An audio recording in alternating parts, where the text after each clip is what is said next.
अस्सलामु अलैकुम वरहमतुल्लाहि वबरकातुहू।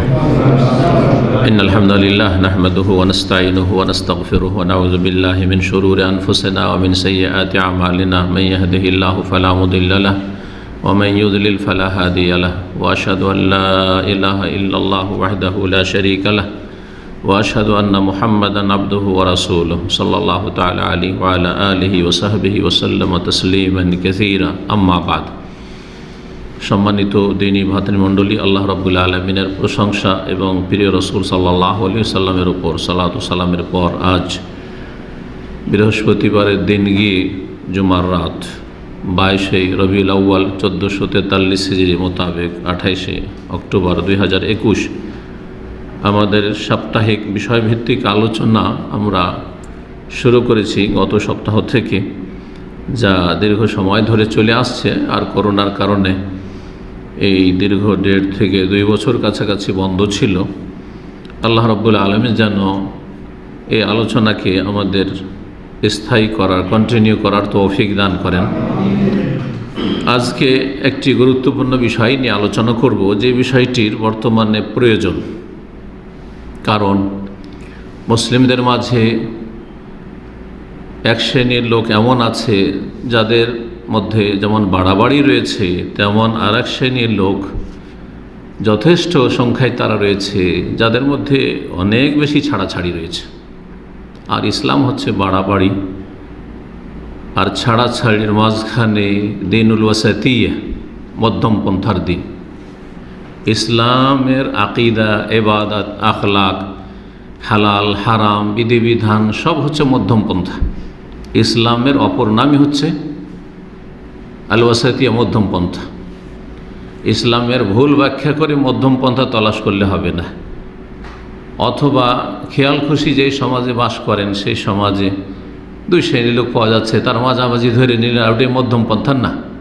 হতে পারে 2 শ্রেণীর লোক আছে, তারাই বিভ্রান্ত, শুধু এর মধ্যম পন্থাটা কী করে হক হবে? তো দ্বীনে ইসলাম হচ্ছে মধ্যম পন্থা। তো আমাদেরকে মধ্যমপন্থী হতে হবে। এই উম্মত হচ্ছে উম্মতে ওয়াসাত, শ্রেষ্ঠ উম্মত এবং মধ্যমপন্থী উম্মত। সুতরাং আমাদেরকে প্রতিটি বিষয়ের ক্ষেত্রে মধ্যম পন্থা জানতে হবে। বিষয়বস্তু হচ্ছে আজকের অমুসলিমদের অধিকার, মুসলিমদের ওপর অমুসলিমদের অধিকার। এই বিষয়ে কোনোদিন আমি আলোচনা করিনি, যদিও আনুষঙ্গিক আলোচনা বিভিন্নভাবে এসেছে। তাফসীর করতে গিয়ে যে আয়াতগুলি এসেছে তখন এইসব আলোচনা এসেছে আংশিক, কিন্তু আজকে কিছু পয়েন্ট আপনাদের সামনে পেশ করব গুরুত্বপূর্ণ, যাতে করে আমরা জানতে পারি যে আমাদের আশেপাশে অমুসলিম বাস করছে এবং করবে। স্বাভাবিক, আল্লাহর জমিনে মুসলিমও থাকবে আর অমুসলিমও থাকবে, মুসলিমও থাকবে আর অমুসলিম থাকবে। এটি সুন্নাতুল্লাহ, আল্লাহ রাব্বুল আলামিনের সৃষ্টি জগতে নীতিমালা থাকবে। সুতরাং আমাদেরকে জানতে হবে যে আমাদের প্রতিবেশী, আমাদের আশেপাশে যা রয়েছে, যেখানে থাকেন না কেন, দেশে থাকেন, প্রবাসে থাকেন, আর অমুসলিমদের সাথে আপনাদের দেখা সাক্ষাৎ হচ্ছে অথবা তাদের সাথে বসবাস হচ্ছে, তাহলে তাদের অধিকার কি রয়েছে আপনাদের ওপর। শুরু করব কোরআন কারীমের একটি আয়াতে, সূরা হুজরাত আয়াত নম্বর 13। আল্লাহ রাব্বুল আলামিন ইরশাদ করেছেন এই আয়াতে, ইয়া আইয়ুহান নাস, হে মানব সকল, ইন্না খালাকনাকুম মিন যাকারিন ওয়া উনসা, নিশ্চয়ই আমি তোমাদেরকে সৃষ্টি করেছি এক পুরুষ এবং এক নারী থেকে। সমস্ত মানুষকে আল্লাহ সম্বোধন করেছে। এখানে কিন্তু শুধু মুমিনদের সম্বোধন করা হয়নি, মুসলিমদেরকে সম্বোধন করা হয়নি, প্রতিটি মানুষকে। ইয়া আইয়ুহান নাস, কোরআন কারীমের সম্বোধন 2 রকম রয়েছে। কোন কোন আয়াতে ইয়া আইয়ুহান নাস, হে মানব সকল, আর কোন কোন আয়াতে কি রয়েছে ইয়া আইয়ুহাল্লাযীনা আমানু, হে ইমানদারগণ, হে বিশ্বাসীগণ, হে মুসলিম। তাহলে মানুষকে সম্বোধন করা হলে তার অন্তর্ভুক্ত আমরাও, যেমন অমুসলিমরাও। সমস্ত মানুষকে আল্লাহ সম্বোধনকে বলছেন ইন্না খালাকনাকুম মিন যাকারিন ওয়া উনসা, নিশ্চয়ই তোমাদেরকে আমি সৃষ্টি করেছি এক পুরুষ এবং এক নারীর মাধ্যমে। তারা কে? আদম এবং হাওয়া আলাইহিমুস সালাম। আদম মানব জাতির পিতা আর হাওয়া মানব জাতির মাতা। সে মুসলিম হোক আর অমুসলিম হোক, সবার বাবা হচ্ছেন আদম আলাইহিস সালাম। আমাদের আসল মূল মুসলিম হোক আর অমুসলিম এক, সবাই বানু আদম, আদম সন্তান। ইয়া বানি আদম, কোন কোন জায়গায় এই সম্বোধন রয়েছে, ইয়া বানি আদম, হে আদম সন্তান। আদম সন্তান মুসলিমও, আদম সন্তান অমুসলিমও। সে অমুসলিম, সে ইহুদি হোক, খ্রিস্টান হোক, হিন্দু হোক, বুদ্ধিস্ট হোক, জৈন হোক, অন্য কোনো ধর্ম অবলম্বী হোক, অথবা নাস্তিক হোক। জি, ওয়াজআলনাক শুউবান ওয়া কাবাইল, এবং তোমাদেরকে বিভিন্ন জাতি এবং বংশে বিভক্ত করেছি। বিভিন্ন জাতি এবং বংশ, সৌব শাবের বহুবচন। আফ্রিকান জাতি, ইউরোপিয়ান জাতি, আমেরিকান জাতি, এশিয়ান জাতি, আবার তারপরে রং বর্ণের দিক থেকে জাতি, ভাষাভাষীর বিভিন্ন ভাষাভাষী, এগুলো হচ্ছে জাতি সব। আর শাবুল বাঙালি, বাংলাভাষী বাঙালি জাতি, আরবি জাতি, জাতি সব। ওয়াকাবাইল, এবং বিভিন্ন বংশে, কেউ কোনো বংশের, কেউ কোনো বংশের, কেউ কোরাইশ বংশের, তো কেউ আর কোনো বংশের। এইভাবে বিভিন্ন বংশে আল্লাহ রাব্বুল আলামিন এক আদম আলাইহিস সালাম থেকে বহু জাতি এবং বহু বংশে বিভক্ত করেছেন আল্লাহ রাব্বুল আলামিন। কিসের জন্য? জাতির ভিত্তিতে বা জাতীয়তার ভিত্তিতে অথবা বংশীয় মর্যাদার ভিত্তিতে মর্যাদা নির্ধারণ হয় না, এবং তাতে কোনো সম্মান নিহিত নেই। অমুক বংশের সেই জন্য সম্মানিত, অমুক জাতির সেই জন্য সম্মানিত, বর্ণের ভিত্তিতে সাদা সেই জন্য সম্মানিত, অথবা আরব সেই জন্য সম্মানিত, এমন কিছু নেই ইসলামে। কিসের জন্য? লিতাআরাফু, শুধু পরিচিতির জন্য। কিসের জন্য? চেনা যাবে যে এরা আরব, এরা বাঙালি, এরা হচ্ছে উর্দু ভাষী, এরা হচ্ছে এশিয়ার, এরা হচ্ছে আফ্রিকার, এরা হচ্ছে ইউরোপের, এরা হচ্ছে অস্ট্রেলিয়ার। লিতাআরাফু, শুধু পরিচিতির জন্য। তাহলে এই যে বিভিন্ন জাতি বংশে আল্লাহ ভাগ করেছেন, এতে শুধু পরিচিতি, আর কিছু না। ইন্না আকরামাকুম ইনদাল্লাহ, তবে জেনে রাখো যে নিশ্চয়ই তোমাদের মাঝে সবচেয়ে সম্মানিত আল্লাহ রাব্বুল আলামিন, যিনি স্রষ্টা, তার কাছে আসল সম্মান রয়েছে। তার কাছ থেকে সম্মান হাসিল করতে হবে, তার কাছ থেকে মান সম্মানের সার্টিফিকেট নিতে হবে। আমি আপনি সার্টিফিকেট দিলে হবে না যে কে সম্মানিত, কে সিনিয়র, কে জুনিয়র। ইন্না আকরামাকুম ইনদাল্লাহ, আল্লাহ রাব্বুল আলামিনের নিকট সবচাইতে বেশি সম্মানিত আতকাকুম, তোমাদের মাঝে যে যত বেশি আল্লাহ ভীরু, যে যত বেশি পাপমুক্ত, তাকওয়া আমার বেঁচে থাকা, সংযত, পাপমুক্ত, যে যত বেশি গুনাহ থেকে বেঁচে থাকে, যে যত বেশি কল্যাণমূলক কাজ করে, যে যত বেশি ভালো কাজ করে, সে তত বেশি সম্মানিত। সহজ কথা। তাহলে আপনি মানুষকে এই দৃষ্টিভঙ্গি নিয়ে বিচার করবেন, কে কতটা বেশি পাপমুক্ত, কে কতটা বেশি সততার অধিকারী, কে কতটা বেশি চরিত্রবান, কে কতটা বেশি পরকাল সম্পর্কে চিন্তাশীল, যার ফলে এই পরকালকে সুন্দর করার জন্য দুনিয়ায় কোনো রকমের খারাপ কাজ করে না। দুনিয়ায় এই যে কর্মজগতে ভালো কাজে পিছিয়ে থাকে না, যথাসাধ্য ভালো কাজ করার চেষ্টা করে।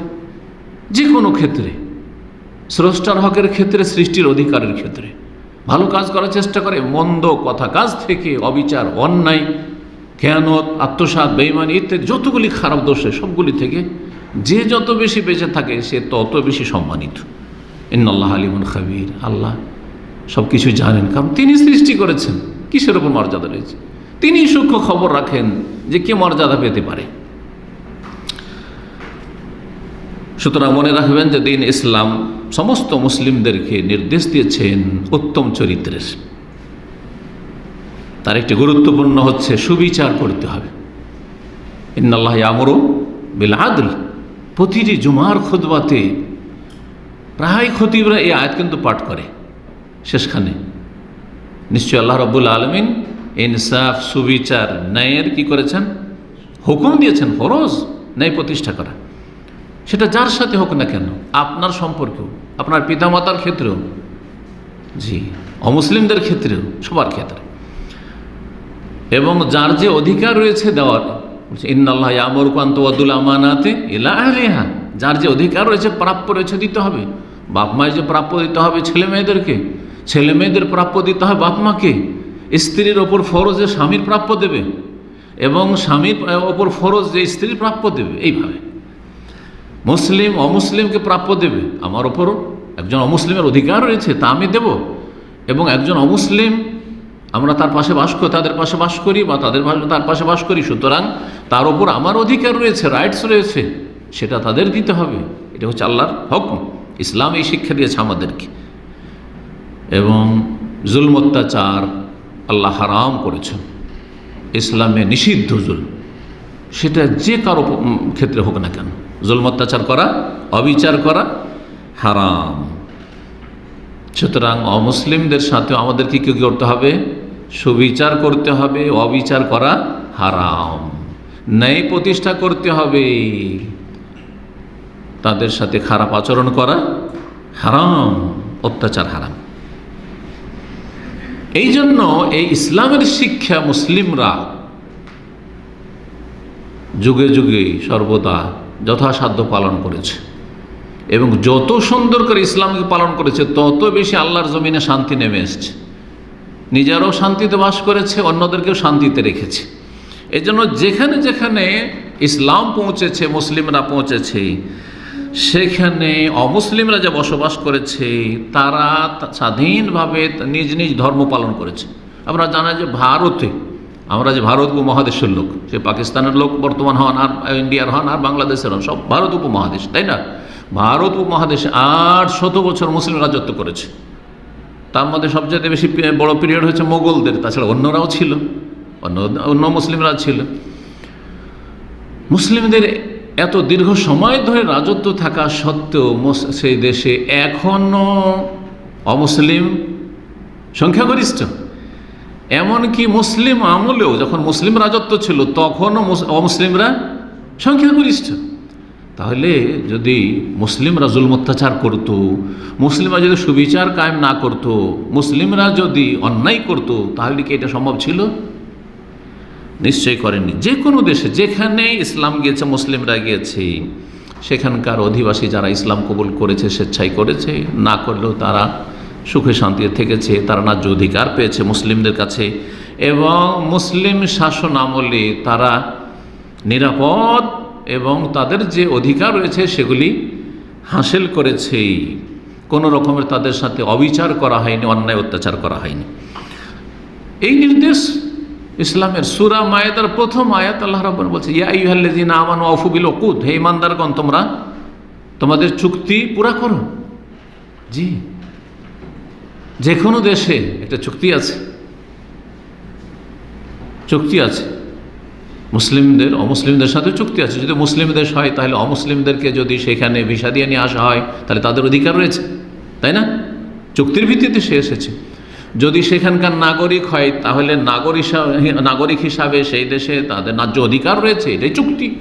হ্যাঁ, সেটাই চুক্তি।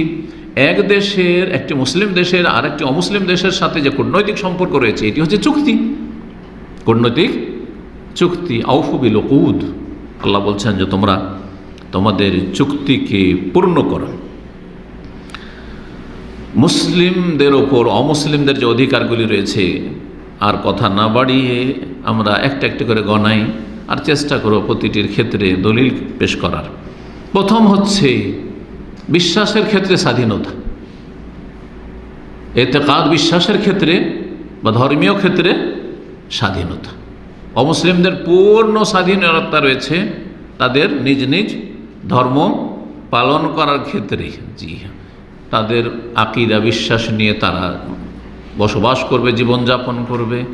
তাদের আকীদা, বিশ্বাস আমাদের কাছে কোরআন এবং হাদিসের আলোকে, ওহীর আলোকে যতই ভ্রান্ত হোক না কেন, তারপরে কোনো রকমের তাদের ওপর কোনো চাপ সৃষ্টি নেই।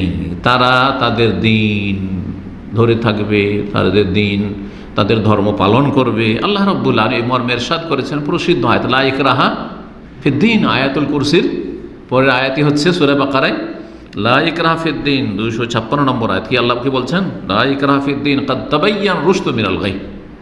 দিনের ক্ষেত্রে কোনো জোর জবরদস্তি নেই।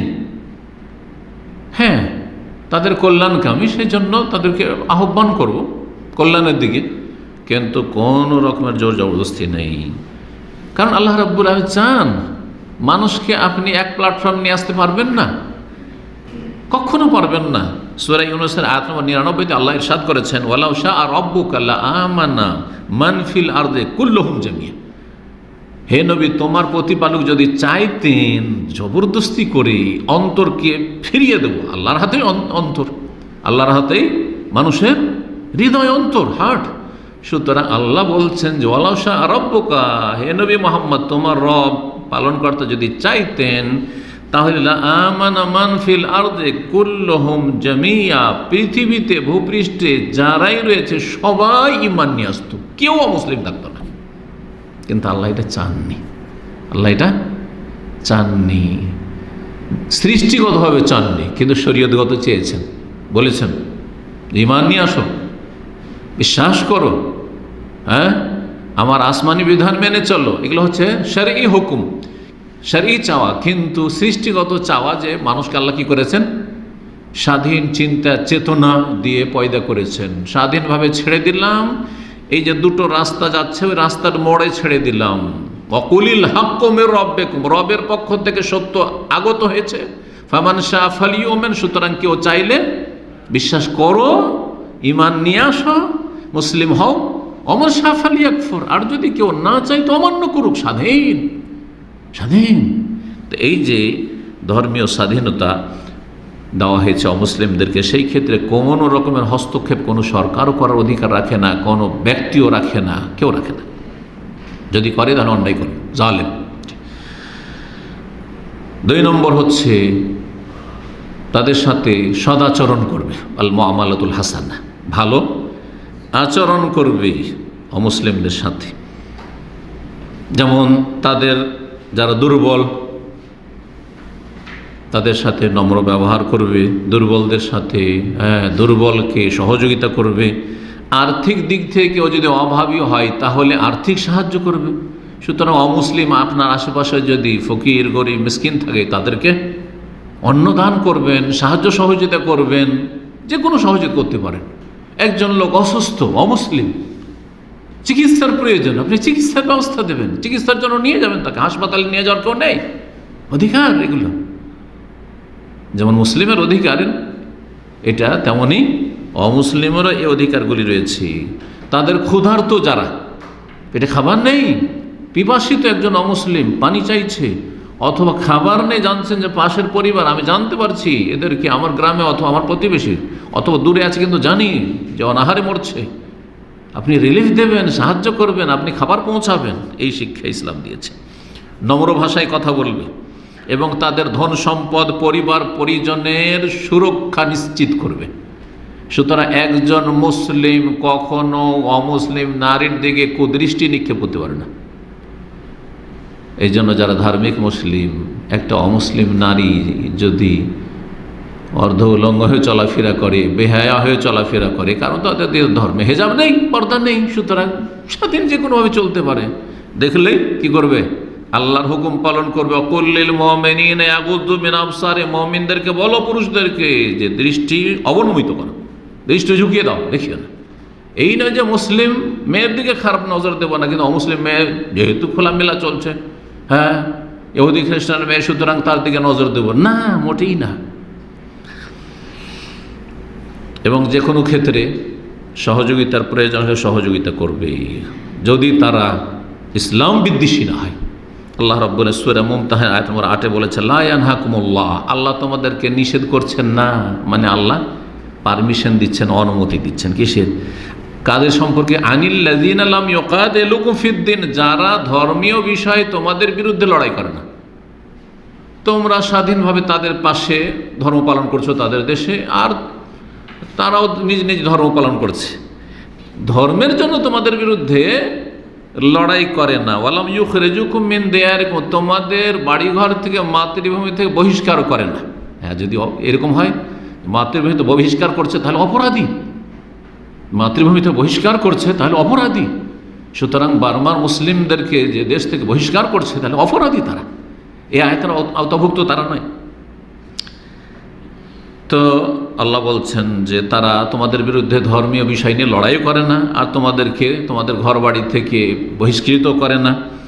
তাদের সাথে আল্লাহ নিষেধ করেছেন না কি করতে, আনতাবাররুহুম, তাদের সাথে সৎ ব্যবহার করতে, ভালো ব্যবহার করো, বীর ভালো আচরণ করো। যে বীর শব্দটি পিতামাতার ক্ষেত্রে বলেছে, বিরুল ওয়ালিদাইন পিতামাতার ক্ষেত্রে বলা হয়েছে হাদিস। জি, তাদের সাথে ভালো আচরণ করো, তুকসিতু ইলাইহিম, এবং তাদের ক্ষেত্রে সুবিচার করো, সুবিচার করো। ইন্নাল্লাহু ইউহিব্বুল মুকসিতিন, কারণ আল্লাহ রাব্বুল আলামিন সুবিচারকারীদেরকে ভালোবাসেন।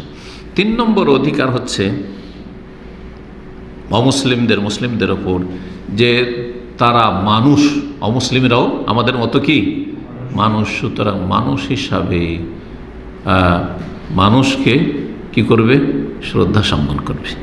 মানুষের যে সম্মান আল্লাহ দিয়েছেন, সে মানুষ হিসাবে মানুষকে সম্মান করবে। জি, সে মুসলিম হোক আর অমুসলিম হোক। কারণ আজকাল অনেকে আছে যদি দেখে ইউরোপিয়ান, ও তাই না, যদি দেখে যে অমুক দেশের পাসপোর্ট, যে দেশের পাসপোর্টের অনেক মূল্য, ও না, মোটেই না, এটা যেন না। আর একটা গরিব দেশের, সব পৃথিবীর মধ্যে সবচেয়ে গরিব দেশ এগুলো তৃতীয় বিশ্বের, একদম ছোট নজরে। অথবা পেশার ভিত্তিতে একজন লোক অনেক বড় পোস্টে, সেই জন্য তার সাথে তাকে বড় সম্মান করে। একজন ডাক্তার, ইঞ্জিনিয়ার, একজন আলেম, তাকে খুব সম্মান করছেন।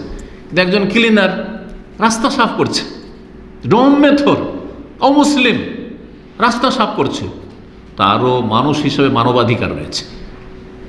মানবাধিকারের একটা গুরুত্বপূর্ণ দিক হচ্ছে যে কি করবে, মানুষ হিসাবে তাকে সম্মান করবে, যতই নিচু শ্রেণীর মানুষ হোক না কেন, পেশার দিক থেকে অথবা বংশীয় দিক থেকে, যে দিক থেকে বিভিন্ন রকমের যেসব আজকাল মানুষরা তৈরি করে নিয়েছে, আল্লাহর কাছে এসব নেই। কিন্তু আল্লাহ রাব্বুল আলামিন সূরা ইসরা, সূরা বনী ইসরাইল, যার অপর নাম, আয়াত নম্বর 70 বলেছেন, ওয়ালাকাদ কাররামনা বনী আদম, নিঃসন্দেহে সম্মানিত করেছি আমি কাকে, বনী আদম, আদম সন্তান কি। আর শুরুতে বলেছি আদম সন্তান মুসলিমও আর অমুসলিম। তাহলে বোঝা গেল যে মানুষ হিসাবে বনী আদমকে আল্লাহ কি করেছেন, সম্মানিত করেছেন। কীট পতঙ্গ বানাননি, পোকামাকড় বানাননি, হ্যাঁ, এদের গরু ছাগল বানাননি, শুকুর কুকুর বানাননি, আল্লাহ রাব্বুল আলামিন সম্মানিত করেছেন। সে সম্মান রক্ষা করলো না করলো সেটা পরকালে গিয়ে বুঝবে, যে তাকে যে আল্লাহ এত মর্যাদা দিয়েছে মানুষ হিসাবে, সবচেয়ে শ্রেষ্ঠ মানুষ, শ্রেষ্ঠ সৃষ্টি, এই সম্মানকে বহাল রেখেছে কিনা। কিন্তু আল্লাহ রাব্বুল আলামিন সম্মান দিয়েছেন মানুষকে, ওয়ালাকাদ কাররামনা বনী আদম। 4 নম্বর অধিকার অমুসলিমদের, সেটা হচ্ছে যে তাদের অনুভূতির খেয়াল রাখবে। প্রত্যেক মানুষের একটা অনুভূতি আছে, অনুভূতি আছে, কে কী চায়, কোনটা থেকে খুশি, কোনটাতে সে নাখুশ, তাই না, কোনটা তাকে ভালো লাগে, কোনটা তাকে ভালো লাগে না। সুতরাং মানুষের অনুভূতির খেয়াল রাখা। দাম্পত্য যেমন স্বামী স্ত্রীর জীবনে আপনার স্ত্রীর একটা অনুভূতি আছে, সে অনুভূতি আপনাকে বুঝতে হবে যে আপনি কোনটাতে খুশি হয়, কোনটাতে নাখুশ, অসন্তুষ্ট হয়। স্বামীর অনুভূতি আছে, স্বামীর অনুভূতি আছে, সেই অনুভূতিতে আঘাত করলে হবে না। অনেকে কিন্তু মূর্খ, বুঝে না, আসলে চলতে জানে না। হয়তো স্বামী ঘেমে সারা দিনে ডিউটি করে, 8 ঘন্টা ডিউটি করে, অথবা প্রচণ্ড গরমের সময় বাইরে থেকে এসেছে, আর বেশ কিছু জরুরি বাজার আছে, ধরেন জরুরি বাজার আছে, এমার্জেন্সি, এখন পাকশাক করতে হবে, নেই, গ্যাস নেই ধরে, ঠিক আছে, একটু উদাহরণ দিলাম। স্বামী গেটে ঢুকতে মাত্র, আরে বাসায় গ্যাস নেই, কী পাক করবো, তুমি কী করেছো, তুমি কয়েকবার বললাম তুমি গ্যাস ট্যাস নিয়ে আসো, যাও যাও তাড়াতাড়ি করো, সে করো, এই জরুরি বাজার আছে, যাও যাও। আপনি তার অনুভূতির খেয়াল রাখলেন না? এই সময় ঘেমে গরমে ক্লান্ত পরিশ্রান্ত হয়ে এসছে, সেই সময় একটু ঠান্ডা হইতে দিতে হবে, একটু পানি এগিয়ে দিতে হবে, আর তারপরে ঠান্ডা হয়ে যাবে, মেজাজটা ঠান্ডা হয়ে যাক আর স্থির হয়ে যাক, তারপরে তখন বলেন যে এই প্রয়োজন রয়েছে, যা বলবেন বলেন, তাই না? আপনি যেমন চান তেমন আপনার স্ত্রীও। এই জন্য মাসিক অবস্থায় খিটখিটি মেজাজ থাকে মহিলাদের। আর সেই সময় যদি ওই আচরণটা করেন যে আচরণটা অন্য সময় করেন, তাহলে খারাপ হবে, বেশি কষ্ট পাবে। তো প্রতিটি মানুষের প্রতিটি মুহূর্তে বা প্রতিটি সময়ে একটা অনুভূতি আছে, শোকের সময় আছে। আপনার স্ত্রীর মা মারা গেছে, বাপ মারা গেছে, ভাই মারা গেছে, ওর বাপ মা মারা গেছে অথবা ভাই মারা গেছে, আপনার অত ব্যথা হয়নি হয়তো, কিন্তু তারপরও সে অনুভূতিতে কী করতে হবে, আপনাকে শেয়ার করতে হবে, এইভাবে বুঝে নেন আর কি। তো অমুসলিমদের যে অনুভূতি রয়েছে সে অনুভূতির বিষয়ে খেয়াল রাখতে হবে, লক্ষ্য রাখতে হবে, এবং তাদের সাথে যে যখন কথা বলবেন, বিশেষ করে ধর্মীয় বিষয়ে আপনি কথা বলুন, কিন্তু উত্তম পন্থায় কথা বলুন, ভালো ভাষায়, ভালো সম্বোধনে, সসম্মানে এবং ভালো পন্থায়, যেটা উপকারী হয়, অপকারী না হয়, যাতে আগ্রহী আকৃষ্ট হয়, হ্যাঁ, ঘৃণা না ছড়ায়। বাশশিরু ওয়ালা তুনাফির, রাসূলুল্লাহ যেটি বলেছেন, সুসংবাদ দাও মানুষকে, মানুষের মাঝে ঘৃণা চড়াইও না বা মানুষকে দূরে করে দিও না। সূরা আনকাবুতের আয়াত নম্বর 46 আল্লাহ বলেছেন, ওয়ালা তুজাদিলু আহলাল কিতাব ইল্লা বিল্লাতি আহসান, আহলে কিতাবদের সাথে তোমরা তর্কে জড়াইও না। আহলে কিতাব ইহুদি খ্রিস্টান অমুসলিম, তাদের সাথে তর্ক করিও না ধর্মীয় বিষয়, কিন্তু তর্ক যদি করতে হয় ইল্লা বিল্লাতি হিয়া আহসান, যেটা বেশি উত্তম পন্থা, শুধু উত্তম পন্থা না, বেশি উত্তম পন্থা, অতি উত্তম পন্থা, সেই অতি উত্তম পন্থাই তাদের সাথে কি করো, ধর্মের বিষয়ে আলাপ আলোচনা করো। সুতরাং আপনি যখনই ধর্মের বিষয় বলবেন, নেগেটিভ প্রথমখানে একদম নেগেটিভের প্রয়োজন রয়েছে, কিন্তু এই নেগেটিভের ডোজটা কখন দেওয়া যাবে ওইটা আপনাকে একজন দায়ী হিসাবে বা একজন ইসলামের খাদেম হিসাবে আপনাকে বুঝতে হবে। প্রথমখানি শুরু করে দিলেন না, বরং খেয়াল রাখতে হবে যে কিভাবে এটা আর উপস্থাপনা করলে, কিভাবে পেশ করলে উপকার হবে, তার অন্তরে আমার কথাগুলি নামবে। অনুভূতির খেয়াল রাখার একটি দলিল পেশ করেছেন উলামায়ে কেরামগণ। রাসূলুল্লাহ সাল্লাল্লাহু আলাইহি ওয়াসাল্লাম অমুসলিমদের জানাজা যাচ্ছে, ইহুদির জানাজা যাচ্ছে, সাহাবীদেরকে বলছেন যে তোমরা দাঁড়িয়ে যাও। হাদিস সহিহ বুখারীতে রয়েছে, নবী সাল্লাল্লাহু আলাইহি ওয়াসাল্লাম এর পাশ দিয়ে আর সাহাবীরা আছেন, মাররাত বিহি জানাজা, একটা জানাজা ওখান দিয়ে অতিক্রম করলো, জানাজা নিয়ে। ফাকামা, রাসূলুল্লাহ সাল্লাল্লাহু আলাইহি ওয়াসাল্লাম দাঁড়িয়ে গেলেন, নিজে দাঁড়িয়ে গেলেন। সুবহানাল্লাহ, রাসূলুল্লাহ সাল্লাল্লাহু আলাইহি ওয়াসাল্লাম সাইয়্যিদুল মুরসালিন, পৃথিবীর সমস্ত মানুষের শ্রেষ্ঠ মানুষ, খাতামুল আম্বিয়া, তিনি জানাজা পাশ দিয়ে যাচ্ছে, বসেছিলেন, দাঁড়িয়ে গেলেন।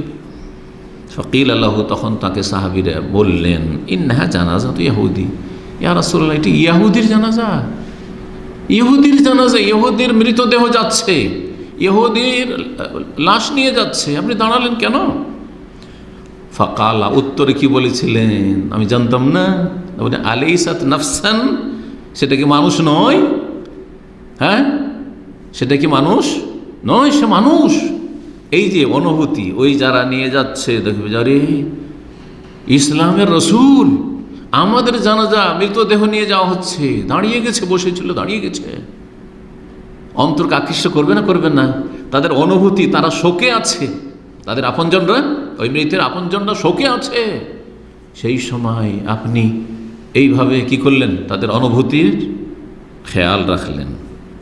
5 নম্বর অধিকার হচ্ছে যে অমুসলিমদেরকে যে কোনো রকমের জুলমের শিকার হওয়া থেকে বা তাদের ক্ষেত্রে কেউ সীমালঙ্ঘন করুক, এইসব থেকে যথাসাধ্য রক্ষা করবেন সর্বস্তরের মানুষ, জনগণ এবং সরকার। জনগণ কথার দ্বারা পারবে, একজন জুলম অত্যাচার করছে, কথার দ্বারা পারবে, যদি এর বেশি পারে করবে, কিন্তু জনগণ তো আইন হাতে নিতে পারে না, বল প্রয়োগ করার ক্ষমতা সাধারণত থাকে না, কিন্তু সরকারে তো আছে, তাই না? সুতরাং সরকার বল প্রয়োগ করে অমুসলিম যারা দেশে বসবাস করে, স্থায়ী অথবা অস্থায়ী, কিন্তু দেশে ভিসা দিয়েছে, তার মানে তার সেখানে অধিকার রয়েছে বসবাসের এবং নিরাপত্তার। সুতরাং যদি তাদের ওপর কোনো জুলম অত্যাচার কোনো ব্যক্তি বা কোনো দলের পক্ষ থেকে হয়, তাহলে কি করবে? তাদের সুরক্ষা নিশ্চিত করবে, তাদেরকে নিরাপত্তা দান করবে। জি, এই মর্মে একটি হাদিস শোনাই, রাসূলুল্লাহ সাল্লাল্লাহু আলাইহি ওয়াসাল্লামের হাদিস, সুনান আবু দাউদে রয়েছে, বাইহাকিতে রয়েছে। আল্লামা আলবানী রাহিমাহুল্লাহ সাহিহুল জামের 2655 নম্বর বা 55 নম্বর হাদিস, হাদিসটিকে সহিহ বলেছেন, গুরুত্বপূর্ণ হাদিস। আলা, শুনে রাখো, মান জালামা মুআহাদান, কোন চুক্তিতে আবদ্ধ অমুসলিমের ওপর কেউ যদি জুলম অত্যাচার করে, কেউ যদি এমন অমুসলিমের ওপর জুলুম অত্যাচার করে যার সাথে আমাদের কি রয়েছে, নিরাপত্তার চুক্তি রয়েছে, মানে আমরাও নিরাপদ তাদের থেকে, তাদের অনিষ্ট থেকে, আর তারও নিরাপদ। আউইন তাকাসাহু, অথবা তার মানহানি করলো, তার কি করলো, মানহানি করলো, জি, অপমান করলো, অপদস্থ করলো। আও কাল্লাফাহু ফাওকা তাকাতিহি, অথবা তাকে মজদুর হিসাবে নিয়েছে, তার কর্মচারী, সেটা যে কোনো স্তরে কর্মচারী হোক, দিন মজুর করছে অমুসলিম, অথবা ধরেন ভিসা দিয়ে এসে যেমন বিভিন্ন প্রতিষ্ঠানে কাজ করাচ্ছে, আমাদের দেশে যেমন আছে বিভিন্ন লোকে, বিভিন্ন, কারো ড্রাইভার আছে অমুসলিম, কারো দোকানপাটে কর্মচারী আছে অমুসলিম, আছে না নেই? বিভিন্ন জায়গায় দিন মজুরে, মাঠে ঘাটে, চাষাবাদের কাজে অমুসলিমকে কাজ করাচ্ছেন, ধরেন যে কোনো জায়গায়, যে কোনো ক্ষেত্রে হোক না, এই যে কাজ দিয়েছেন সেই কাজটা যদি তার ওপর বেশি কষ্টকর হয়, কষ্ট দিল, এমন কাজ দিল যেটা বড়ই কষ্টকর, যেই ব্যক্তি কাজ চাপাচ্ছে তাকে যদি বলা হয়, তার ছেলেদেরকে বলা হয়, অসম্ভব, যেই কাজ এভাবে করা সম্ভব নয় একা অথবা তার দ্বারা। আও কাল্লাফাহু ফাওকা তাকাতিহি, যার যতটা ক্ষমতা সে অমুসলিমের তার বেশি তার উপর বোঝা চাপিয়ে দিল। আও আখাযা মিনহু শাইআন বিগাইরি তিবে নাফসিন, অথবা তার কাছ থেকে তার মনসম্মতি ছাড়া কোনো কিছু নিয়ে ফেলল। দেখলেন তার কাছে হ্যাঁ সুন্দর একটা মোবাইল আছে, এই দেখ, যত ঠিক এক পয়সা দিল না, তাহলে চুরি করলো বা ছিনতাই করলো, কিন্তু পয়সা দিল, কিন্তু তারপর পয়সা দিয়ে সে বিক্রি করবে না, না আমাকে দে, এটা ভালো লেগেছে আমাকে, জায়েজ নাই, জায়েজ নাই, যতক্ষণ সম্মতি না দিচ্ছে। খাবার আছে, দে আমাকে, না জায়েজ নাই।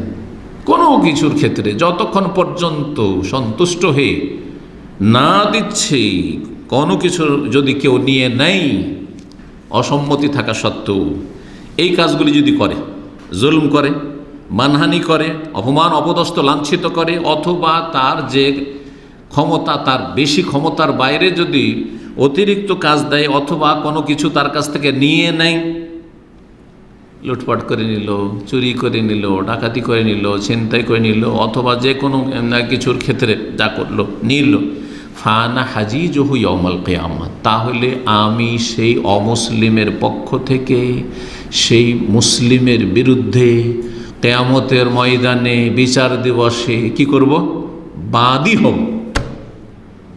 আল্লাহর সামনে বাদী হব। রাসূলুল্লাহ বলছে, কার পক্ষ নেবেন? সে অমুসলিমের পক্ষ নেবেন, কারণ সে মজলুম। মুসলিম আর অমুসলিমের ব্যাপার নয়, এখানে কি সে নির্যাতিত, তার সাথে অবিচার করা হয়েছে, তার উপর অন্যায় করা হয়েছে, সেই জন্য। জি,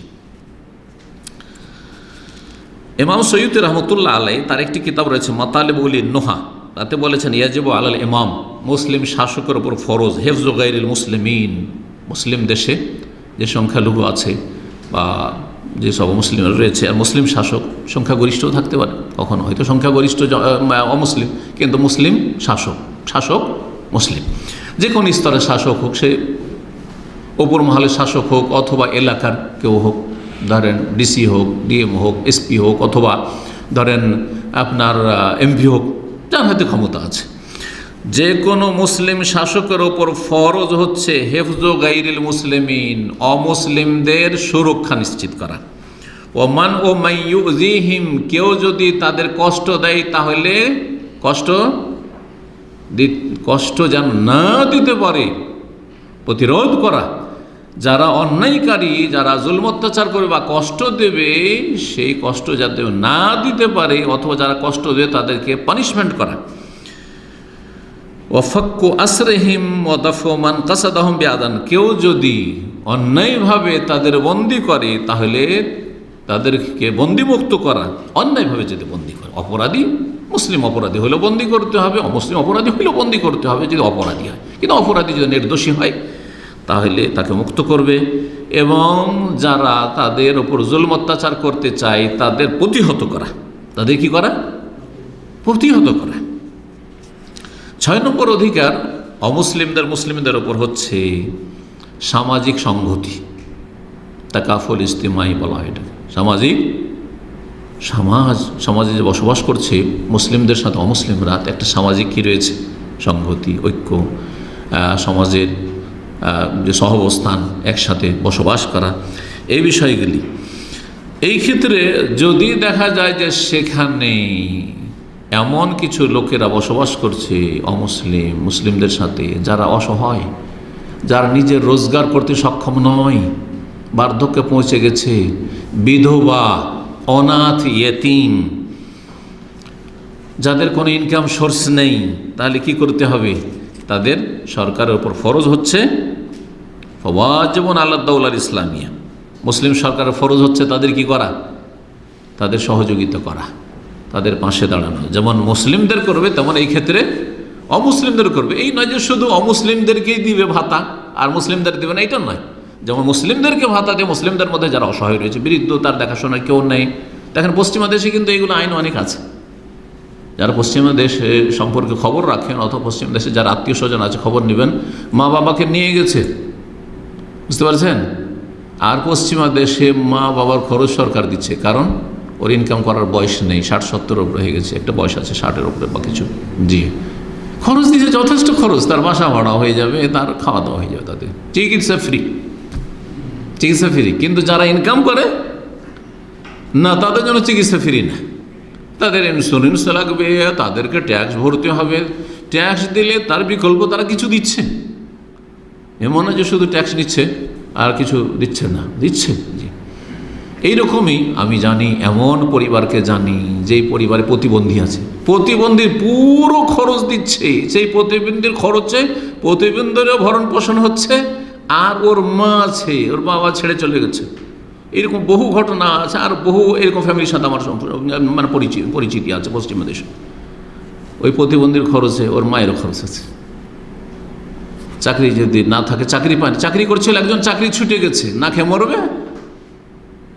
অনেক দেশ আছে না খেয়ে মরে যাক, কোনো খোঁজ খবর নেই সরকারকে, না ওটাই না, যেদিন চাকরি বন্ধ হয় সেই দিন থেকে সরকার ভাতা দিচ্ছে। এগুলো ইসলাম শিখিয়েছে আগে, 1400 বছর আগে ইসলাম শিখিয়েছে। আরে পশ্চিমারা তো এটা শুরু করেছে না 100-200 বছর আগে, কিন্তু ইসলাম 1400 বছর আগে শিখিয়েছে। এটাকে বলা হয় সোশ্যাল বা সামাজিক সংগতি। ওমর রাদিয়াল্লাহু তাআলা খেলাফত আমলে, দলিল বলছি, খলিফা ছিলেন আমিরুল মুমিনিন ওমর রাদিয়াল্লাহু আনহু।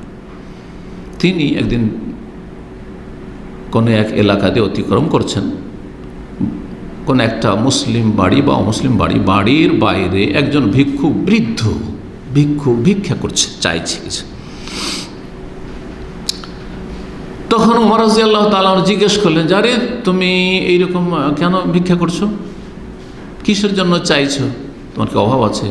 যে আমার অনেক খরচ খরচা আছে, আর আমার খরচ বহন করার কেউ নেই। তখন তিনি বাইতুল মালের যিনি ক্যাশিয়ার ছিলেন, ক্যাশিয়ার বাইতুল মাল, খেলাফত আমলে কি ছিল?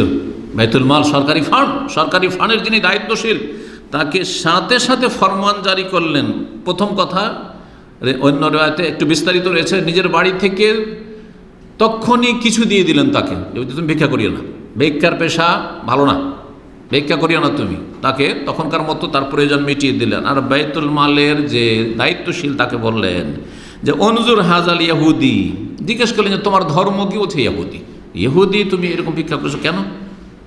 এ কথা বললেন না যে ইহুদি ভিক্ষা করুক, হ্যাঁ ইহুদির সহযোগিতা করব না, ইহুদির সামাজিক এইরকম কোনো দায়িত্ব আমাদের নেই, বললেন না।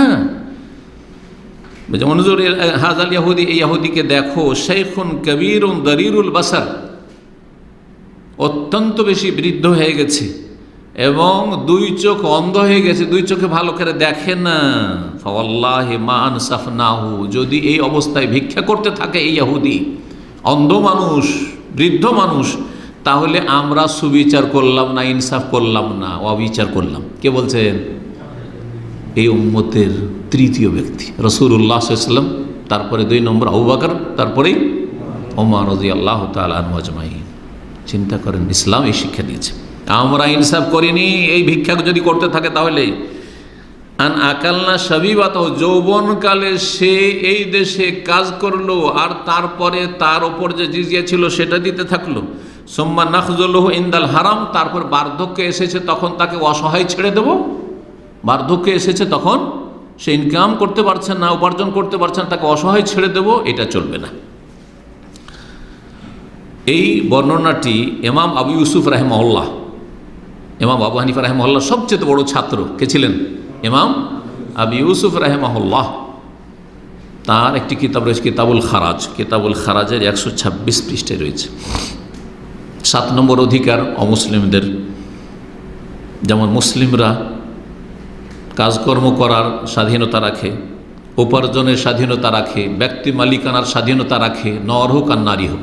এটাও এখানে শুনে রাখেন। যেমন আপনার ব্যক্তি মালিকানা রয়েছে, আপনার স্ত্রীরও ব্যক্তি মালিকানা রয়েছে। অনেক জালেম পুরুষরা, স্বামীরা কি করে জানেন? স্ত্রীর ইনকাম খেয়ে ফেলে, বেতন নিয়ে আসে ও পুরোটা দখল করে ফেলে। এমনকি গ্রামে গঞ্জে বেচারা মহিলা আমরা ছোটোকালে দেখেছি মুরগি বিক্রি করেছে, মুরগি পুষে, হাঁস পুষে হাঁস বিক্রি করেছে, আরে হাঁস মুরগের ডিম বিক্রি করেছে, ওই পয়সাটাও স্বামী নিয়ে নেয়। কত বড় জালেমের জালেম, কথা বুঝতে পারছেন? চল, তার ব্যক্তি মালিকানা আছে, আপনার এই অধিকার নেই এভাবে নিয়ে নেওয়া। চাকরি করে, আজকাল চাকরির যুগ, মহিলারা তো চাকরি করতে ছুটেছে, চাকরি করে। অবশ্য চাকরি করার ক্ষেত্রে স্বামীর অনুমতি নিতে হবে, কারণ স্বামী অধিকার আছে যে সে সংসার কাজ, ঘরের কাজ সামলাবে স্ত্রী, আর বাইরের কাজগুলো পুরুষ সামলাবে। কিন্তু চাকরির অনুমতি দিয়ে দিলে তারপরে আপনি বিনা শর্তে যদি অনুমতি দিয়ে দেন, তারপরে তার বেতনটা আপনি খেয়ে ফেলবেন বা দখল করে ফেলবেন, এটা চলবে না। কবজা করে নেবেন, এটা চলবে না। বা অর্ধেক 50-50, আমি অর্ধেক খরচ দিই, তুমি অর্ধেক খরচ দাও, এটা চলবে না। সে স্বেচ্ছায় দেয়, সেটা আলাদা বিষয়। তো অমুসলিমদের কর্মের অধিকার রয়েছে, দেশে যেখানে আছে কাজ করার অধিকার রয়েছে, উপার্জনের অধিকার রয়েছে, স্বাধীনতা রয়েছে, আর ব্যক্তি মালিকানা রয়েছে। তাদের কি রয়েছে? ব্যক্তি মালিকানা, স্বাধীন। যেমন আপনার ব্যক্তি মালিকানা আছে, তেমন অমুসলিমেরও ব্যক্তি মালিকানা রয়েছে। সময়ের স্বল্পতার জন্য আর বিস্তারিত বেশি কিছু বলছেন। 8 নম্বর যেটি আলোচনা করব সেটা হচ্ছে তাদের ধর্মের যেসব বিধিবিধান রয়েছে সেগুলি তারা স্বাধীনভাবে পালন করবে। ধর্মের বিধিবিধানে বিশেষ করে যেটা পার্সোনাল ল, যাকে ইংলিশে কি বলা হয়? পার্সোনাল ল বলা হয়। অর্থাৎ বিবাহ শাদীর ক্ষেত্রে, তালাকের ক্ষেত্রে এবং ধন সম্পদের ভাগ বন্টনের ক্ষেত্রে ইসলামে বিবাহের নিয়মকানুন রয়েছে, আছে না নেই? তারপরে বিস্তারিত আলহামদুলিল্লাহ, যেহেতু দিন ইসলাম হচ্ছে পূর্ণাঙ্গ দিন, সুতরাং সবচেয়ে সুন্দরভাবে ইসলামে রয়েছে বিবাহ শাদীর বিধিবিধান এবং সবচেয়ে উত্তম পন্থা রয়েছে। তালাকের বিধিবিধান রয়েছে, হ্যাঁ, তালাকের রাজি কখন, বায়েন কখন, মোকাল্লাজা কখন ফিরাতে পারবেন, কখন ফিরাতে পারবেন না। মিরাজ, ধন সম্পদের ভাগ বন্টন কোরআনে কারিমে আল্লাহ স্বয়ং ভাগ করে দিয়েছেন, আর হাদিসে বিস্তারিত আলোচনা রয়েছে। বুঝতে পারছেন না? অমুসলিমদের বিধিবিধান অন্যরকম। ধরেন অমুসলিমদের কাছে ভাই বোন সমান সমান পাবে, কিন্তু ইসলামে লিজাকারি মুসলিম হাজুল্লাহ সাইন। হিন্দু ধর্মে এখন সরকারি আইনে সমান সমান দিতে শুরু করেছে, কিন্তু হিন্দু ধর্মে আসলে মেয়েদের ভাইয়ের সাথে বোনের কোনো ধন সম্পদ অধিকার ছিল না। তো তাদের বিধান তারা মেনে চলবে, এ কথা বলা যাবে না। ইসলামেরটাই মানতে হবে, ইসলামের আলোকে ধন সম্পদ ভাগ করতে হবে মৃত ব্যক্তির, ইসলামের আলোকে বিয়ে করতে হবে, ইসলামের আলোকে তোমাদের ডিভোর্স হবে না। না না, তাদের ধর্ম তারা এইসব বিষয়গুলিতে পালন করবে। তাদের ধর্মে একটা কিছু হালাল আর আমাদের হারাম, তাহলে তাদের স্বাধীনতা থাকবে।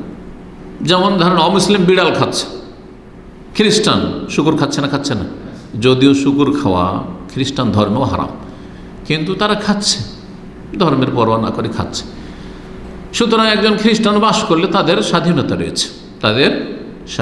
রয়েছে যদি সেখানকার নাগরিক হয়। তাহলে যদি প্রবাসী হয়, তাহলে যে চুক্তির ওপর এসে যদি চুক্তি থাকে যে না এসব করতে পারবে না, তাহলে চুক্তি আউফাবিল, চুক্তি পুরা করতে হবে। প্রকাশ্যে কিছু করতে পারবে না, প্রকাশ্যে এই অধিকার রয়েছে মুসলিম সরকারকে যে এগুলো করতে পারবে না। তারা মদ খাচ্ছে, মদের পারমিশন যদি থাকে, যে দেশে পারমিশন আছে, তাহলে তাদের অধিকার রয়েছে। আর যদি সেটা দণ্ডনীয় হয়, যেমন সৌদি আরবে দণ্ডনীয়, মুসলিমের জন্য দণ্ডনীয় আর অমুসলিমের জন্য দণ্ডনীয়, তাহলে যে কোনো স্তরে সবার জন্য নিষিদ্ধ। 9 নম্বর যে বিষয়টি সেটা হচ্ছে যে এই যে তাদের বিবাহ শাদী, তাদের বিবাহ তাদের তরিকায়, কারো মন্দিরে বিয়ে হয়েছে, কারো চার্চে বিয়ে হয়েছে, তাদের তরিকায় বিয়ে হয়েছে না, বিভিন্ন তরিকা তাদের পদ্ধতি রয়েছে, বিয়ে হয়েছে।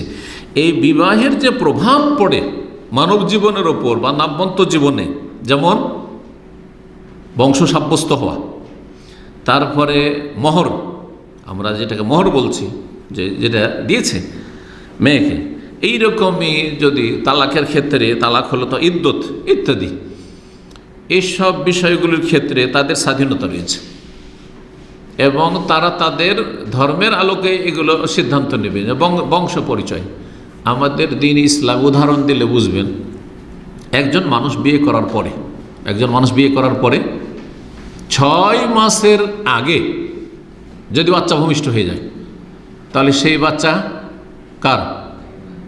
ওই লোকের না, কিন্তু ওই স্বামীর না, কারণ কমপক্ষে গর্ভধারণের সময় হচ্ছে 6 মাস, 5 মাসে। এরকম ঘটনা ঘটেছে, বিয়ে করে এসেছে 4 মাসে বাচ্চা হয়ে গেছে, আগে থেকে অলরেডি বাচ্চা পেটে ছিল, বুঝতে পেরেছেন?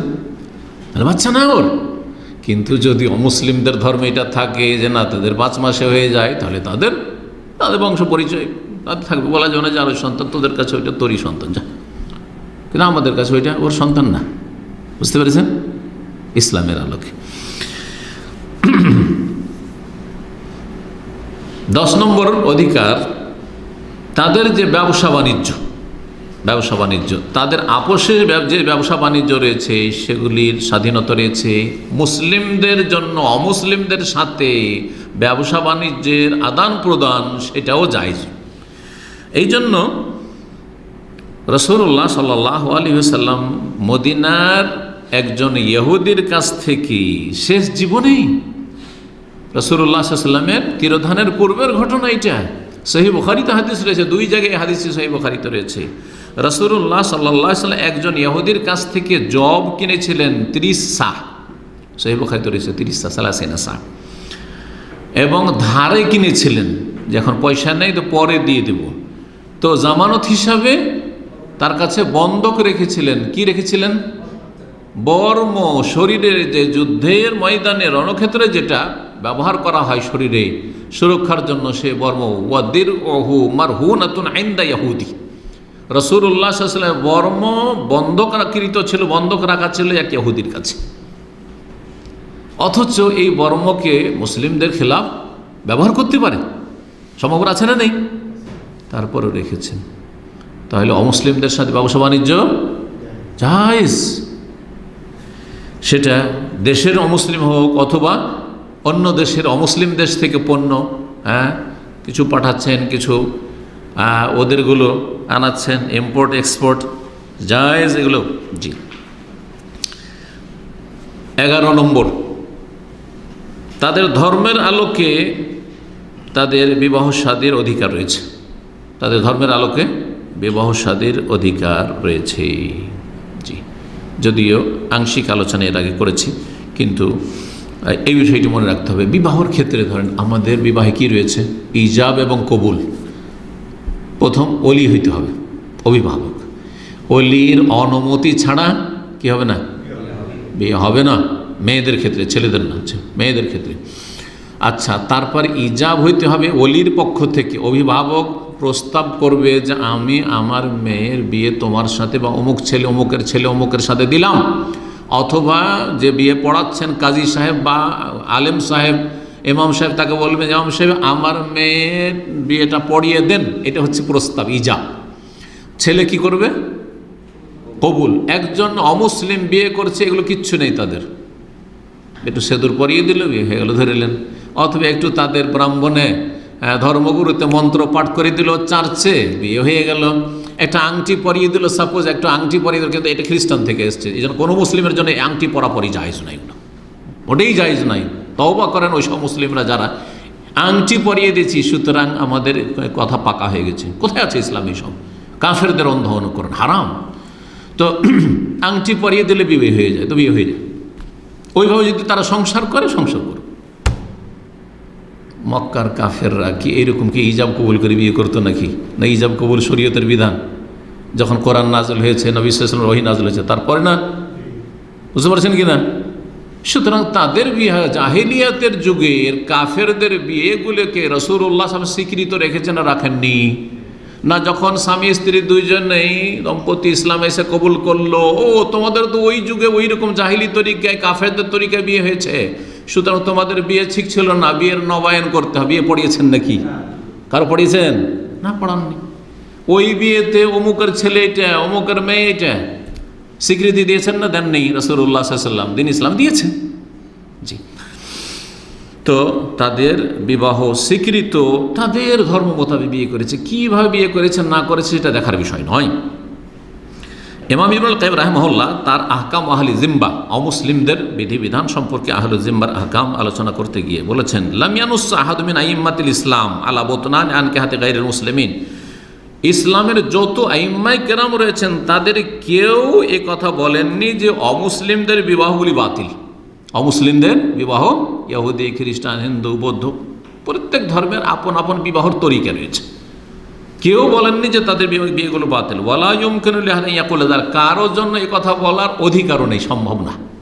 কোন ইমাম বলেন না, আবু হানিফা না, শাফি না, মালিক না, আহমদ না, বুখারী না, মুসলিম, কোন ইমাম এই কথা বলেন না। ইবনে তাইমিয়া সবাই এক বাক্যে স্বীকার করেছেন, কারণ রাসূলুল্লাহ সাল্লাল্লাহু আলাইহি ওয়াসাল্লাম কাফেরদের বা মুসলিমদের জাহিলিয়াতের যে বিবাহগুলিকে সাব্যস্ত রেখেছেন, তারা অমুসলিম থেকে গেলেও আর ইসলাম গ্রহণ করলেও। শেষ পয়েন্ট, আর এটা দিয়ে শেষ করব, তা হচ্ছে অমুসলিমদের সবচেয়ে বড় হক যেটি অধিকার, এবং অমুসলিমদের সাথে সবচেয়ে বড় যেটা কল্যাণ কামনা এবং তাদের খায়ের খাহি করা, ভালাই করা এবং তাদের মঙ্গল কামনা করা এবং তাদের হিতাকাঙ্ক্ষী হওয়া, সেটা হচ্ছে তাদেরকে আল্লাহর দ্বীনের দিকে আহ্বান করা, দাওয়া ইলাল্লাহ, তাদেরকে ইসলামের দিকে দাওয়াত দেওয়া। অনেক অমুসলিমরা এই বিষয়টি বুঝে না। অমুসলিমদেরকে দাওয়াত দেওয়া মানে আমরা আমাদের সংখ্যা বাড়ানো, এটা উদ্দেশ্য নয়, বরং আল্লাহর সৃষ্টি সবচেয়ে শ্রেষ্ঠ সৃষ্টি মানব জাতিকে জাহান্নাম থেকে রক্ষা করা, জাহান্নামে যেতে দেব না। এরা আমাদের মতো মানুষ, আমিও আদম সন্তান আর এরাও আদম সন্তান, সুতরাং আমি নিশ্চিত জানছি, যেমন এখন নিশ্চিত জানছি এখন রাত, যেমন আমি ইয়াকিন করছি যে আমার রব আল্লাহ, আমার নবী রাসূলুল্লাহ মুহাম্মদ রাসূলুল্লাহ, আমার আসমানি বিধান হচ্ছে আল কোরআনুল কারীম, ওই রকমই আমার ইয়াকিন রয়েছে যে কেউ যদি কুফরির অবস্থায় মারা যায় তো চিরস্থায়ী জাহান্নামী হবে। আমি একে কেন জাহান্নামে যেতে দেব? একটি লোককে যদি আমরা দেখি দুনিয়াতে, নর হোক আর নারী হোক, যে আগুনে ঝাঁপ দিতে যাচ্ছে, ছাদের ওপর থেকে আছাড় দিয়ে আত্মহত্যা করতে যাচ্ছে, ফাঁসিতে ঝুলতে যাচ্ছে, আগুনে পড়তে দেব? হ্যাঁ, ফাঁসিতে ঝুলতে দেব? বলেন, কখনো দেব না, কখনো দেব না। জানে প্রাণে নিজের জানের ঝুঁকি নিয়ে তাকে বাঁচাবার চেষ্টা করব। একজন পানিতে সাঁতার যায় না, পানিতে ঝাঁপ দিয়ে আত্মহত্যা করে ডুবে মরতে যাচ্ছে, মরতে দেব? নিজের জান চলে যায় অনেক সময় বাঁচাতে গিয়ে, কিন্তু মানুষ বাঁচাবার চেষ্টা করে যে এই মানুষকে, সে মানুষ, মরতে দেব না। তাহলে এই দুনিয়ার যে জীবনটা, এটাকে বাঁচাবার জন্য আমরা এত রিস্ক নিই, এত ঝুঁকি নিই, তাহলে পরকাল যেটা চিরস্থায়ী জগৎ, চিরকাল জাহান্নামে থাকতে হবে, এই মানুষগুলিকে যদি তারা এই কুফরির অবস্থায় আসমানি সিলেবাস ফলো না করে মারা যায়, আসমানি সিলেবাস ছাড়া যদি মারা যায়, তাহলে তারা চিরকাল আগুনে জ্বলতে থাকবে, খালিদিনা ফিহা আবাদা, চিরকাল সেখানে বসবাস করবে, আল্লাহু আকবার, জ্বলতে থাকবে। ওমা হুম বিখারিজিনা মিনান নার, জাহান্নাম থেকে, আগুন থেকে কোনোদিন বেরোবে না, কোনোদিন বেরোবে না। ইন্নাল্লাহ লাআনাল কাফিরিন ওয়া আ'আদ্দা লাহুম সাইরা, তাদের জন্য জ্বলন্ত আগুন প্রস্তুত করে রাখা আছে। এই জ্বলন্ত আগুন দাউ দাউ করে জ্বলছে, কেন সেখানে আমি ঝাঁপ দিতে দেব? সুতরাং কি কাজ করব আমরা? প্রত্যেক মুসলিম, শুধু আলেম নয়, শুধু দায়ী না, হ্যাঁ, সে ইসলামের প্রচারক কোনো বিশিষ্ট ব্যক্তি না, বরং প্রত্যেক মানুষ কি করবে? আপন আপন জায়গা থেকে তাদেরকে আহ্বান করবে জান্নাতের দিকে। আল্লাহু ইয়াদু ইলা দারিস সালাম, শান্তির ঘরের দিকে আল্লাহ আহ্বান করেছেন, শান্তির ঘর জান্নাত।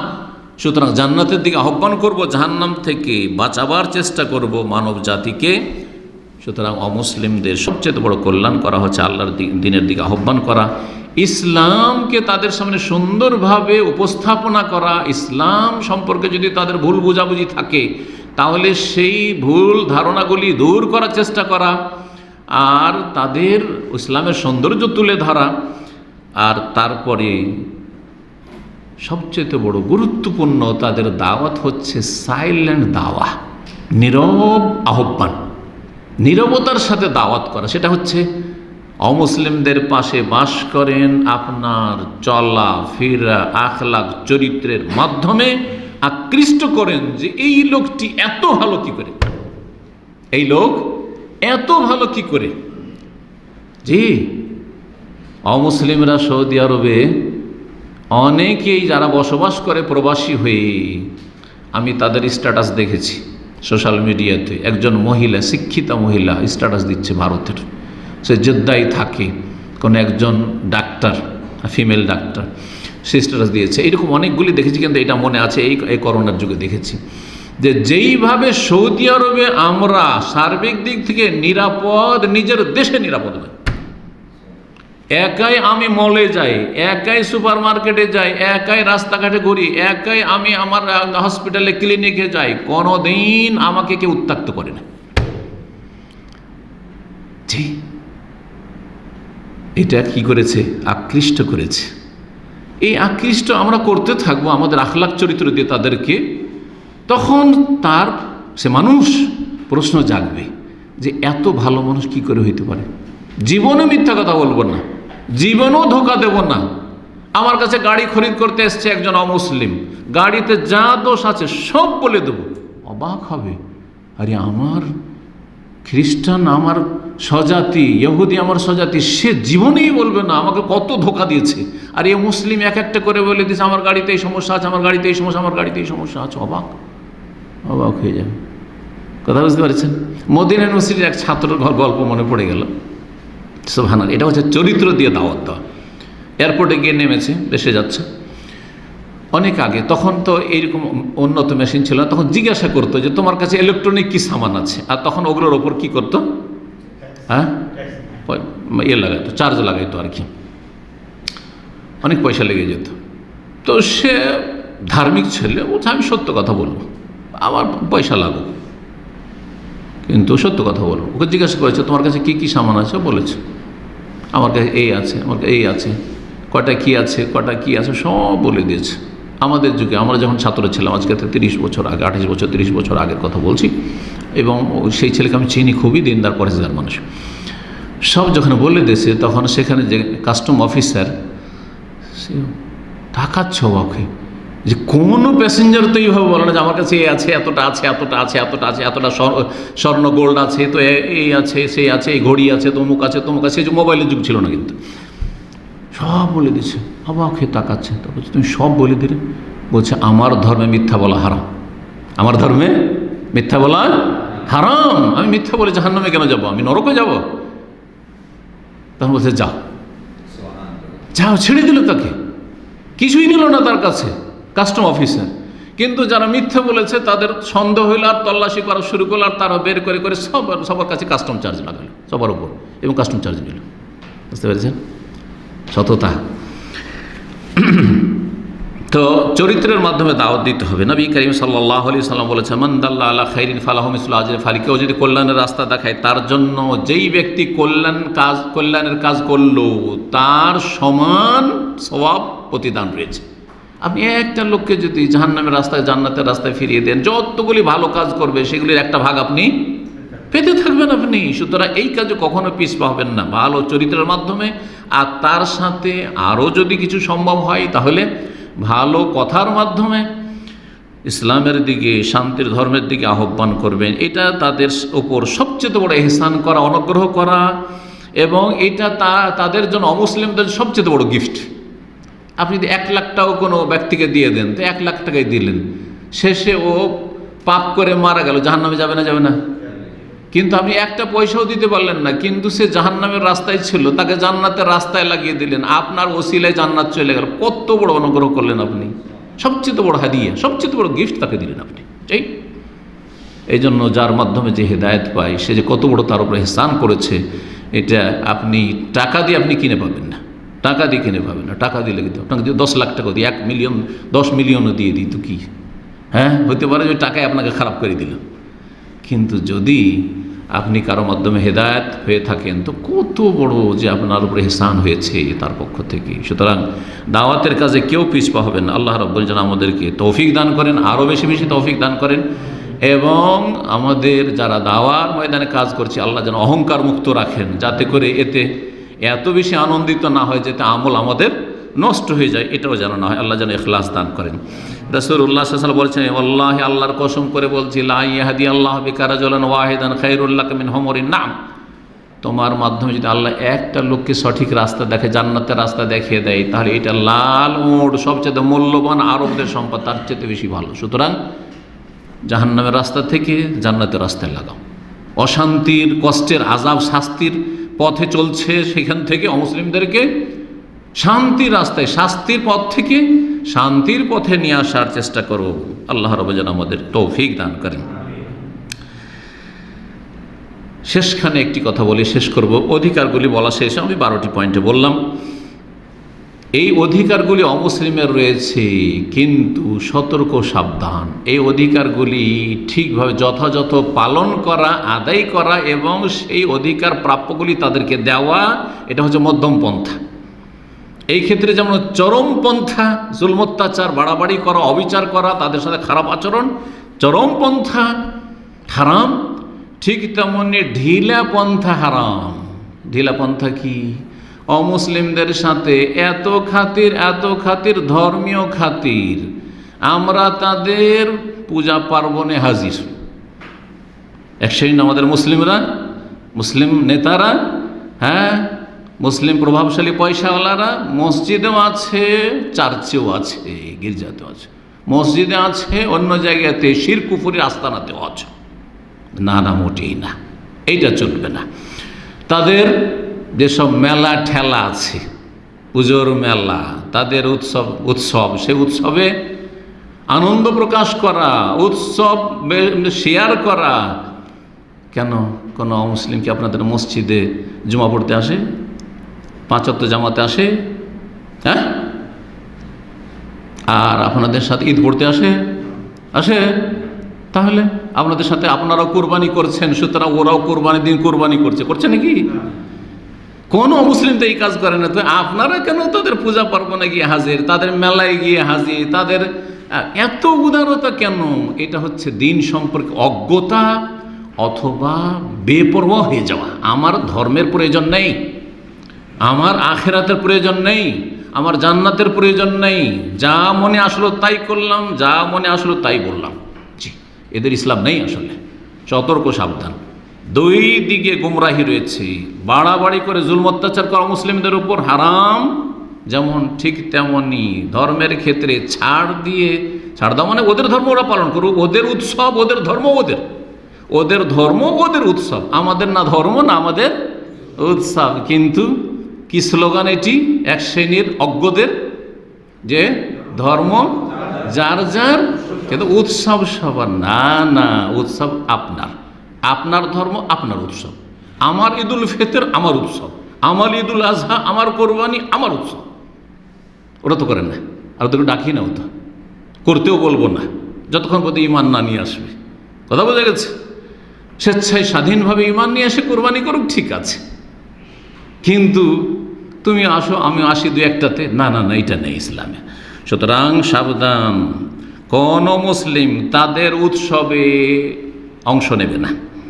তবে তাদের যদি কেউ মারা যায়, এই মশলাগুলো জেনে নেন, কোনো অমুসলিম মারা গেছে, তাহলে শোকবার্তা দিতে